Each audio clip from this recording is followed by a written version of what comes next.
The case is over and the humiliation's complete. For despite her best efforts, every aspect of the private life of Heather Mills McCartney has now been laid out for public feasting. Is it any wonder that yesterday she was warning of her imminent vilification? I'm basically standing here because Paul is insistent on the whole judgment being put out. I've said if the whole judgment goes out, then all the transcripts have to go out because it's going to be written in a way that they will try and make it look like I wasn't successful. In his judgment, Mr. Justice Bennett called Heather's evidence not just inconsistent and inaccurate, but also less than candid. Overall, she was a less than impressive witness. In contrast, he called Paul McCartney's evidence balanced. He expressed himself moderately, though at times with justifiable irritation, if not anger. He was consistent, accurate, and honest.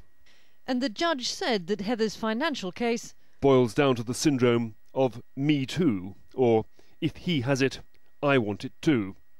Given the nature of this judgment, perhaps it's no wonder that Heather Mills yesterday chose to launch her own preliminary attack here on the steps of the High Court to defend herself. For what this judgment is, however reasonably it's written, is 58 pages of sustained criticism. But her lawyer told me after today's appeal that Heather had only acted to protect her daughter's interests. It's about mother feeling that she should protect her daughter and felt that certain aspects of the judgment overstepped the mark. The judge said that it was going to always be public. Shouldn't she have thought of that before she went to court? She didn't think it was going to be public. She thought it was going to be private. She only learnt 2 days in that it was going to be public. What was her reaction to that? She wasn't very happy. So just what was Miss Mills claiming?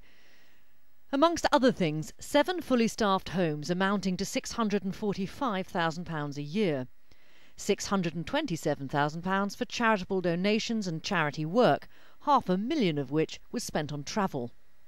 Almost £500,000 a year on holidays, and then there was £39,000 a year on wine, but she doesn't drink, and £30,000 for horses, but she doesn't ride. One of the few favourable points in Mr. Justice Bennett's judgment was a reference to Miss Mills's disability, calling her a strong-willed and determined personality. She has shown great fortitude in the face of, and overcoming, her disability. Heather Mills, in her own words, called herself Paul McCartney's full-time wife, mother, lover, confidant, business partner and psychologist.